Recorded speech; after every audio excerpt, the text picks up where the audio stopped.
Welcome to today's podcast interview. I've brought on Lisa Franz. Lisa, welcome. Thank you so much for having me on, Heather. I'm really excited for this conversation. Yes, please give listeners a little background. Where do you live and what do you do? Absolutely. So before we recorded, I was sharing with you that I'm actually in Bolivia, so in South America. And the reason for this is that I have been a digital nomad for the last 6 years. I'm originally from Germany, but I left Germany in 2009, moved to New Zealand for about 10 years to be with my now ex-husband at the time, or husband at the time. And from there, I have just completely embraced the travel bug and lived in Thailand, Indonesia, Mexico, Colombia, and as of recent, so about a month ago, I moved to Bolivia and am really, really enjoying it. And I actually want to kind of set up a little bit of a base here because, yeah, after 6 years, you do get slightly tired of just moving around. But the main thing that I'm passionate about, except or aside from travel, really is helping people live happier and healthier lives. And I do that through the means of nutrition coaching, fitness coaching as well, but mostly nutrition coaching. And that usually means helping them reduce body fat, gaining some muscle, and just in general improving their relationship with food because we all know it can be a bit tricky sometimes with all things emotional eating, stress eating, or just overall knowing what we should be eating in order to feel our best. Before we dive into that piece of it, I actually want to start with something you shared with me. I always ask guests, if you could give humanity a billboard message, what do you want people to know? And especially since you're a digital nomad, and I think a lot of people think, oh, that sounds nice, but it's not possible for me. And in today's digital age, and we can create a life on our terms. Can you please explain like the possibilities and breaking free of status quo and how to design your life? Absolutely. Yes. So I studied exercise science and health promotion and nutrition right out of high school, but after that I didn't really know what to do with that and I became a police officer for a while. And after a few years I found myself thinking, why am I not really happy? I have this job which should be somewhat fulfilling and is reasonably steady. I'm married. I have a house, a dog, a car, all this kind of the stuff that should make you happy on paper, but I just really, really wasn't. I didn't feel like I was living an aligned life at all. And so at some point, I started consuming more self-development things or just in general mindset related things and like podcasts, started reading books, and everyone was talking about this manifestation, co-creation, and yeah, you can have the life of your dreams. And I really thought up until that point, like, isn't it just normal to hate your job? Because everyone always talks about like, I mean, it's normal to like hate every Monday and only live for the weekends, and it's normal to be annoyed with your partner 90% of the time. And I literally like asked my friend at some point, it's like, isn't that just normal to not enjoy your relationship most of the time? I mean, 10 to 20% of Wow. the time I was happy, but the other times not. And thankfully, these books and the podcast spoke about no, it's not normal. It shouldn't be that way. Of course, it can't always be unicorns and rainbows, but the majority of time, you should love your life. You can create a life that you truly admire. And everything, one quote that really resonated with me was uh, anything you see in someone else, you can achieve as well. And up until that point, like I was following all these people online that were living location free, that posted these pictures and stories with a pool in the background and their laptop and just, working from wherever they wanted. And I was like, that looks so, so cool. But at that point, it still sort of felt like that's just reserved for the few lucky ones. But the more I started reading and learning about it, it was like, no, like it's just a decision. It's just that they started exactly where you are now also, but you can create that as well. And so small decision by small decision and a few big decisions at a time, I did create that life that I wanted to. And it really all started with visualization, I will say, and becoming clear on what I truly wanted. Because at that stage, I didn't really know what I wanted. I just knew that I wasn't happy. And then the more I started investigating and going within and started journaling, started going for walks, and like I will admit at first that all sounded kind of boohoo and, like, oh, okay. We were also talking before recording that we're both very logical people. I'm very, very logical. And, throw on top of that, that I'm German. So by nature, I'm more like structure and order and security Yeah. oriented. But yeah, I just couldn't help that feeling of this is not the life that I'm supposed to live. This is like, there's gotta be more in this because at my rock bottom sort of point, I will say there was a moment where I just thought, okay, if I don't wake up tomorrow, it's not a bad thing. Like I'm not enjoying this life. I really am not. And so then working up from there and just being like, no, it can't get much worse. I'm gonna quit my job. And I did it in a very logical, slow manner. So basically, I started looking into what could I be doing online. I started taking a course on, I think it was web designer. So until I realized a few weeks into it, that's absolutely not in my zone of, well, not even nothing that I enjoy at all. So then I kind of ventured into, is it possible to do online personal training? Is it possible to do online nutrition coaching? Because that was like 2017. So it's still very much, no one was kind of doing that sort of stuff, or at least not that many people. And thankfully, there was some courses on there. And the more I started digging, the more I found out that yes, people are slowly going into the online space with any kind of profession. And so by the time I actually quit the police, I had built up to kind of like a part-time salary of nutrition coaching. I was working for a different company at the time because I just really wanted to become a good coach instead of having to acquire clients and worry about marketing and all of that.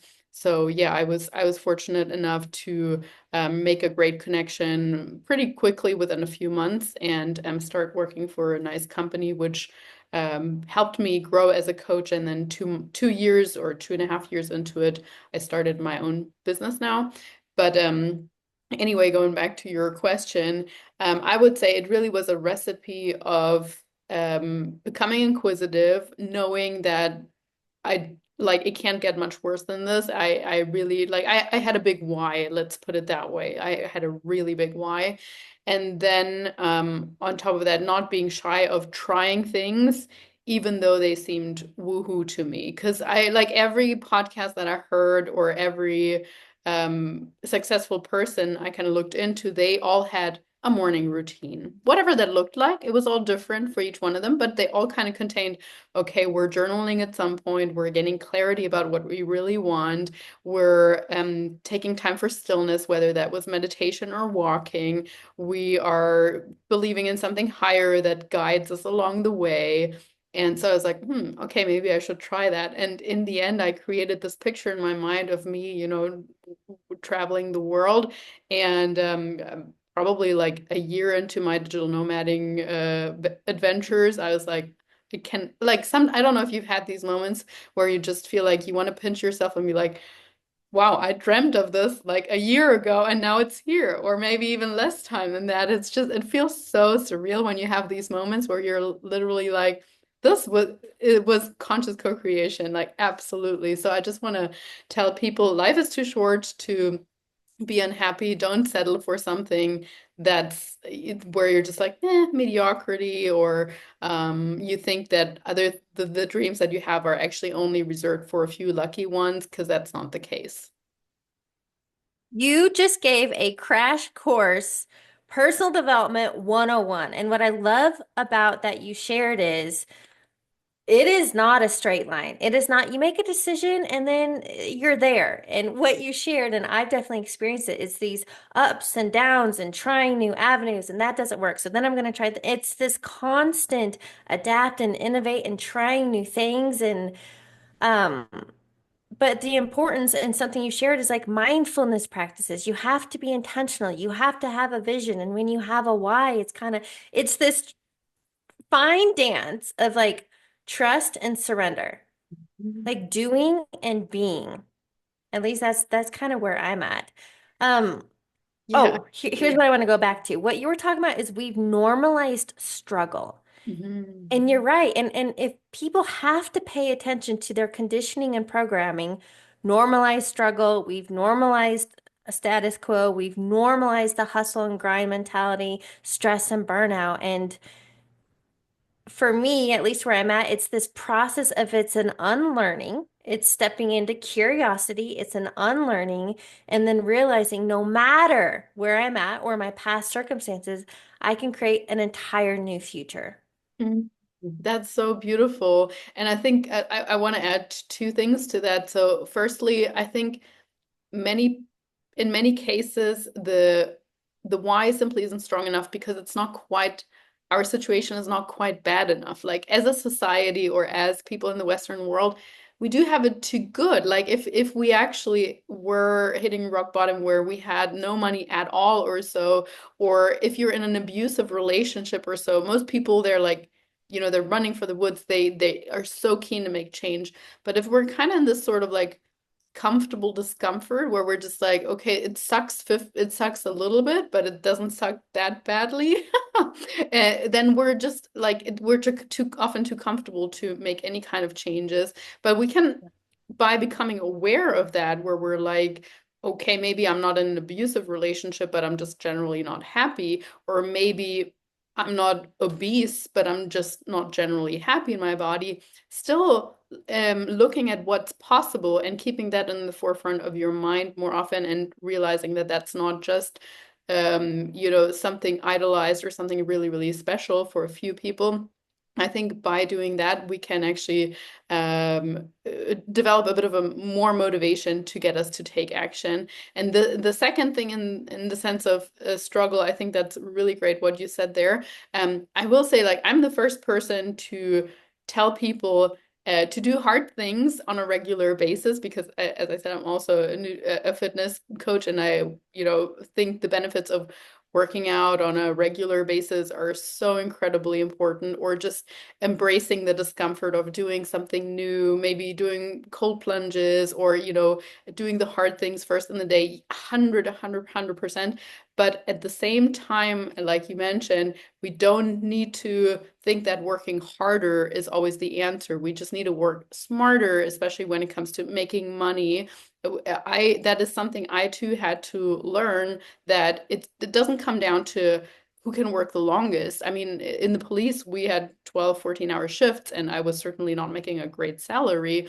But then learning that you can actually make a good living and more importantly add more value to people sometimes by working less hours. That was like that was, to be honest, it was a very hard work for me because I grew up with a lot of limiting beliefs around money. It was always something you had to hoard. It was always something that was scarce. It was always something like the people that have money, or the rich people are quote unquote bad. And so I have had to do a lot of unlearning and relearning when it comes to just an abundance mindset, and knowing that in the end money is energy and we want to spend it, we want to keep it circulating, and there's absolutely nothing wrong with having a lot of money. On the contrary, the more we have, the more we can give. Yeah, I don't know if that was part of your journey as well, Heather. For sure. And now what you're talking about, I had no idea this is the direction, and I love this because this is what I love talking about. What you touched on, and now I do want to move into a little bit more of like the health piece of it. And because the three biggest pain points I see people have: lack of money, health, or relationships. Like those are our three biggest triggers and pain points. And so we're really touching on the health one, but it also goes in line with every area of life because we are the common denominator. So what you shared with me is like in order to create that lasting, sustainable change in any area of life, health, money, relationships, we have to uncover and deal with our limiting beliefs and internal narratives. And you being a health and fitness coach, what are some of those common denominators? Although, 92% of people fail at New Year's resolutions.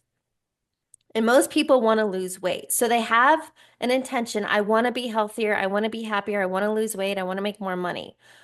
Can you talk about those self-saboteurs and the lack of discipline and habits that create unwanted results?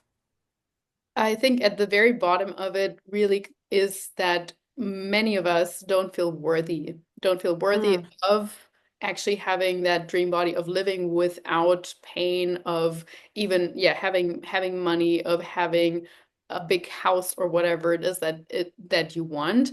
You deep down, even if first asked, most people would say, "What are you talking about? Of course I want that. I do think that I deserve that." We kind of have an entitlement culture at the same time, especially kind of around the, younger population. But that's a different story. If you dig deeper and you ask more questions, yes, they feel entitled, but they don't feel worthy, or they're like, I mean, throwing in a few different ingredients here, but generally speaking, that's often at the bottom of it, especially with kind of the women that I tend to work with, which is often hardworking women. Perfectionism is at the bottom of that as well. Never feeling good enough. Again, never like unless you feel it, fall into bed exhausted, you don't think it was a productive day, that kind of thing. So like trying to prove your worth.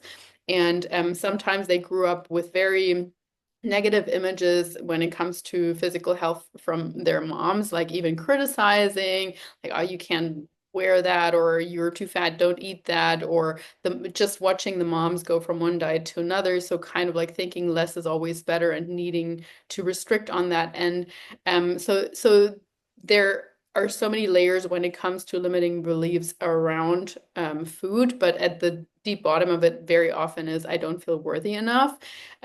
Or then at the other side is sort of again, like that settling for mediocrity, not wanting to sacrifice, or let me rephrase that, wanting to be normal more than wanting to have an exceptional body. And that is often something quite shattering, even though it sounds so logical for when I talk to people about this, because they're like, I want change, I want, like you said with the New Year's resolution, I don't feel comfortable in my body, I want to change. But then actually realizing that that means, number one, you actually need to change your behavior in order to see change. And number two, you actually need to give up and see part of your old identity die. Like literally. Like honestly, and that is something where they're like, oh, but can I not just eat less? Like I want to live exactly my same lifestyle, but can I not just eat less maybe and that will work? No, it doesn't. Like it really doesn't. You have to start thinking like that person that makes the healthy choices. You cannot, if you want to eat normal, you're going to have a normal body. And unfortunately, like me saying that in quotation marks, unfortunately, nowadays, normal means being overweight, having high blood pressure, having a higher risk for diabetes, and all these things. So if we just want to fit in and be normal, you're going to get normal results. Full stop. That's really something I would like to underline and have people sink in their minds and their brains. And that applies to literally everything. That applies to our spending habits. That applies to how we consume content. If we're just spending, I don't know, 5 hours a day scrolling and consuming content versus putting out some content, if we're just watching Netflix all the time, like if we're doing all these normal things, we're going to have a normal outcome, and we're going to be the sheep and not the lion or the wolf or whatever we want to be, right? Yeah. So yeah, realizing that, I think that's often something where we're like, we have conflicting desires and we don't have enough clarity on what that actually means in terms of our lifestyle. Yeah. Preach. Now, something I want to highlight that you touched on, which I mean, this really is the key to creating lasting changes. You said it's like a death of the old self. And so it really is that identity shifting, or even the process I coach my clients through is reinventing yourself, creating version 2.0. Mm-hmm. So the person who's inconsistent, distracted, procrastinating is not going to give you the life you want. But the version of you who is confident, has clarity, has self-discipline, has healthy habits, has a why, those are going to be two completely different realities. And so what you were sharing is if our default mode, if our mental programming MO is I'm unworthy, and we're unaware of this because it's in the subconscious. So if our default mode is I'm unworthy. Of course, we're going to self-sabotage relationships, our health, our finances, success, everything, because that's the default mode. So, can you talk about how you reprogram or upgrade so that we can have an exceptional life? For sure. And I mean, I will fully admit that that's something I have just recently uncovered that I'm holding myself back in terms of relationships as well. So I'm obviously very aware of those limitations when it comes to nutrition and fitness and other mindset related things in terms of finances and so on. But yeah, an area that I have been struggling with as in the recent years that I've started dating again and so on is really noticing that conflicting belief within me where I'm like, yeah, I want a relationship, but at the same time, I also love my single life. I love Yeah. my now reacquired freedom after my divorce and everything else. And I like literally only just at the beginning of this year or 2 months ago, perhaps it really dawned on me where I'm like, I'm sending such conflicting messages to the universe. Like it's incredible. I'm literally saying like, "Oh, this is awesome. I can sit on the couch, watch whatever I want. No one's telling me what to do." And then next minute I'm complaining that there is no men out there that resonate with what I want. And so I'm like, "Okay, well, so to answer your question, part number one really is like awareness and clarity. And I uh of course, am a big believer in coaching and having mentors. Otherwise, I wouldn't be a coach. But truly, I just think sometimes they are able to shine a mirror into corners of ourselves that we have such a hard time finding ourselves. Like again, I have been in this space for well practicing or coaching myself for 6 years, and even before that doing some self-development work, and I was not aware of my blind spot up until a couple of months ago. So Yeah. truly I think if someone's listening to this and they feel super stuck with their nutrition or their fitness, even just coaching with someone for 3 months, 6 months can be so valuable in order to gain that step number one, that awareness of like what is truly holding me back. Without that, we're not going to get to a second step or a third step or so. But once you have that awareness, again, for me, the second step is always visualization because so you then need to get that clarity on what it truly is that you want, who that person is, what they do on a daily basis, with as many details as you possibly can. Like literally even thinking about what would that person wear to the gym? Like what would that person eat for breakfast every single day? What would that person's weekend look like? Would they still go out Friday, Saturday, and then Sunday for brunch? Probably not if you want to be that super healthy or even just generally healthy person, you know? Or how could they go out in a healthy way and make more moderate choices? What would they say if their friends criticize them for only drinking 2 margaritas instead of their usual five or so? So literally going about every single detail because the clearer we can be in our visualizations, the clearer we can be, or the clearer of a message we're sending out. And then the third step would literally be thinking about what is one thing I can do today or tomorrow, like the small action steps that follow that new picture that you have created so that it kind of becomes less overwhelming and you're just breaking that down into application and starting one step at a time. You don't need to do a 180 on your life and suddenly tell half of your friends you're no longer friends with them or stop drinking completely or so, but just thinking, okay, what are some steps I can take that push me a little bit out of my comfort zone, but not to the extent where I'm going to have a rebound and just ditch it all and go back to my old habits. I think that that's at least for someone like me, I like small, gradual, moderated steps. That is more helpful. I do have a few clients or have had a few clients over the past few years where they do just need to make a big cut and start something new that's just how their brain operates. And so I think it's important to know who you are, but always with the thought of sustainability and adherence at the back of your mind. Okay, so I love, and I just want to highlight this. You shared more or less like a four-step framework. So obviously awareness is always the first step. Then you talked about clarity and visualization kind of going together and asking yourself, what can I do today to move me closer towards. And I guess those are the three steps, but that really is creating focus. It's creating actionable steps. And it really is like if you can master today, you master your life. Yes. I want to go back to something you touched on. So, I this blew my mind, but in 1 week, I had two separate coaching clients, both financially and business successful, but relationship wise, not great. Both single, both wanting marriage, whatever. And both of them in the same week told me, and remember, they came to me for relationship and removing those mental barriers. They both said, I'm happy on my own. If it happens, it happens. And I pointed out, like you shared, it was you're sending mixed messages. And this is actually like in psychology called cognitive dissonance. So Mm. when you have opposing or competing beliefs, you're not going to make any progress. And I think that's amazing. You became aware. I want to be in a relationship, but I like my freedom. And Yeah, so then it's like, and how do you shift that I can still have freedom within relationship? Because if you don't become aware of these opposing or competing beliefs, you're never going to get your desired reality. totally. And I think I want people to know that we're not saying, hey, you shouldn't be happy on your own while searching for that other partner, or you shouldn't be happy in your body while working for a healthier self, or you shouldn't be grateful for what you have while acquiring more health, more wealth. No, absolutely not. I think that's so important to show that gratitude for where you are and to still make the most of where and who you are today for sure.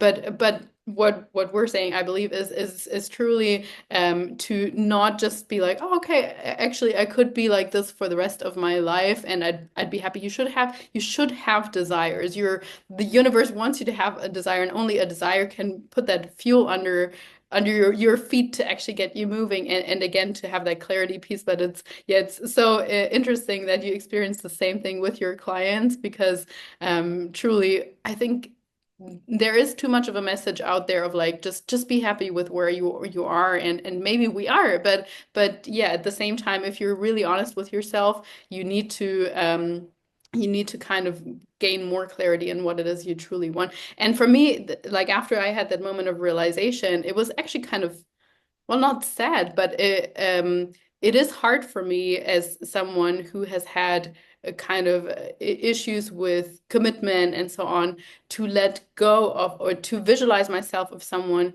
as someone who no longer has that freedom. But I'm so clear on the fact that I need to let go of that person that I was up until that point. And yeah, it's not easy. And I'm sure someone who loves their weekend pizzas and binges or whatever feels the same way of their like, oh, I used to really, really bond with my girlfriends over a pint of margarita. Well, maybe you can bond with them over some coffee while going for a walk. You just need to find different ways of having that freedom of bonding or whatever it is.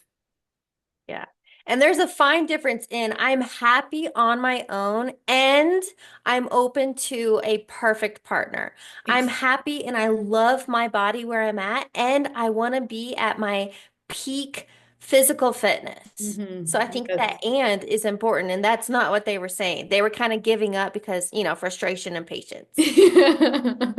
Now, what I want to move into, because I think this is really important to help us, because you shared this awareness piece and getting clear and the visualization. Now, let's talk about you have these 8-step framework, how to create more discipline.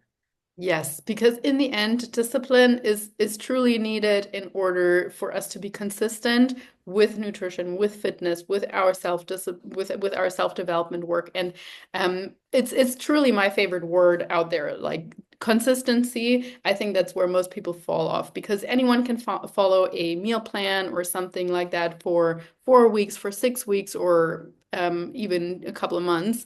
But it is only if we do things consistently that it becomes part of our identity. So the step one in my framework is first of all to know your strengths and know your weaknesses. So if you know you have a strength of I do better working out in the morning than in the evening, then please lean into that. Just because influencer XYZ said it's always better to work out at X time doesn't mean that it works for you in the end, where you're only gonna live your most authentic life and your best life and bring out the best in you if you lean into your strengths and weaknesses. That doesn't mean not working on your weaknesses or hiding behind them, but if we can truly embrace where our strengths are and what kind of our natural tendency is, it's just so much easier. And step number two would be to start removing some temptations. Again, that kind of means maybe canceling some subscriptions. When it comes to food delivery, it might mean not having those overly tempting things in your house that you know you quote unquote can't have only just one. You need to eat the whole thing. So make it easier for you to be disciplined, to follow through with the things that you say you are going to do. The next step after this is kind of part of what we were saying earlier, and that was to set clear goals and to have like an actual plan. And because if you just say, I want to eat healthier, well, what does that mean? Or I want to start working out, well, what does that mean? Set a clear goal and just not necessarily in the sense of, I need to lose 5 pounds by this and that time. Not that's not what I'm saying, but maybe saying, okay, my goal is to only have alcohol once a week, and in order to make sure I follow that, I'm actually going to tell my friends about it and get them to hold me accountable with that as well. Or it is my goal to get up at 6 a.m. And in order to do that and then go to the gym, I'm actually going to book a session with a personal trainer, or I'm going to meet up with my best friend there. So that's a plan, and that's again a part of accountability. Step number four would be to practice the things that you say, or like make them ideally something that you can do daily, because and that doesn't mean you need to do the hardest workout every single day, but having some kind of daily movement or a plan for every day, because I think a lot of people just think Monday through Friday, or just think if I only have these, my two workouts in there per week, that's good enough. But if we do something daily, it becomes more part of our personality, and it also just it flows a lot more easily, and then actually becomes more routine. So like for example, for me now, after over 10 years of consistently working out or moving my body daily, it's stranger not to go to the gym than to go to the gym. And even when I don't go to the gym, I go for a walk, because I just like moving my body and it feels good. It's part of who I am. And then step number five with that is to have some sort of rituals. I do think that that's really helpful when it comes to creating self-discipline, that you actually have a bit of a reward afterwards. And of course, not necessarily meaning you go to the gym and then you reward yourself with a muffin or so afterwards, but it can just be something that you look forward to, like, okay, I'm gonna have my favorite coffee afterwards to reward myself, or I am gonna buy myself a new gym clothing after a month of going consistently. So bringing in a bit of a reward. We're all like, some people are more reward driven than others, or some people are more fear driven than others. But generally speaking, I can't think of a single person that doesn't like a little bit of a reward for hard work that they did. So just keeping track and maybe even having like a checklist for things that you want to do. I'm a big fan of that. And I mean, as part of nutrition coaching, we take measurements, we take pictures, and you wouldn't believe, like, even though people are super annoyed by taking these pictures, because of course, especially in the beginning, it's super uncomfortable. But after 2, 3 months or so, they are so happy that they took these pictures, because they actually have visual proof. And then they're like, oh yes, I can celebrate myself a little bit. We're allowing ourselves to see the progress a bit more. So then up to step number six. And that would just be to change our perception of self-discipline, because I think it's kind of gotten a little bit of a bad reputation, in the sense of it sounds so stoic, it sounds so almost like we're whipping ourselves when it's really just it's an act of self-love essentially if we're holding ourselves accountable to what we set out to do. If we think about how we talk to a child, or if your child asks you for some treats, you're not always going to say yes, that because that wouldn't come from a place of love. If you have some boundaries for your child, that's much more from a place of love than if you always give them what they want at the time. And so I think if we're kind of approaching things the same way with ourselves and talking to ourselves in that sense, and seeing self-discipline actually as just something where we're proving to ourselves that we can do that we're trustworthy, because that's truly a big hurdle for people, I think, as well, where they're like, oh, I've failed so many times in the past. I don't actually subconsciously believe I can do that. That can be another limiting belief. Um, and then step number 7, I think we're up to, it would be to definitely have a backup plan, because life doesn't really usually go the way that we think it's going to go. And even if you think, oh, I have all my meals planned out so nicely, maybe always having something in the cupboard in case the fridge has you don't have electricity and all the things you had in the fridge are suddenly gone bad, or in case you come home way later from work and you're actually starving, maybe having some protein powder in your car as well to help you stay on track. So always having a backup plan, I think, is really, really helpful to keep it make it easier for you to stay self-disciplined. And then step number 8, again, kind of going back to what I was saying about more coming from a place of love and compassion. Step number 8 is to forgive yourself and move forward if you quote unquote mess up, because we all do. And actually, I say to my clients that that's actually a good sign if we have I call it retraction, because it's just your old self testing you to see if how much you've grown, or trying to pull you back into your comfort zone, when you're breaking into that next level. So whenever you have a retraction, see it as, hey, I've grown. This time, perhaps my binge weekend only lasted a day and a half, and I got right back on track. And normally, it happens every second weekend, and maybe the next time is not for another 2 months. And so just knowing that that in and of itself can be growth as well. I think discipline does have a negative connotation, but I love that you shared. No, it's an act of self-love and being consistent. If I could summarize those 8 steps, because I think there's a lot of golden nuggets in that, but what it really comes down to is number 1, it's creating a lifestyle. There is no quick fix. We're not talking about diets. There's no overnight. You have to create a lifestyle. Then it's about setting yourself up for success and simply being intentional. That's it. And give yourself grace. You're human. You're going to fall off track, but how long you stay off is up to you.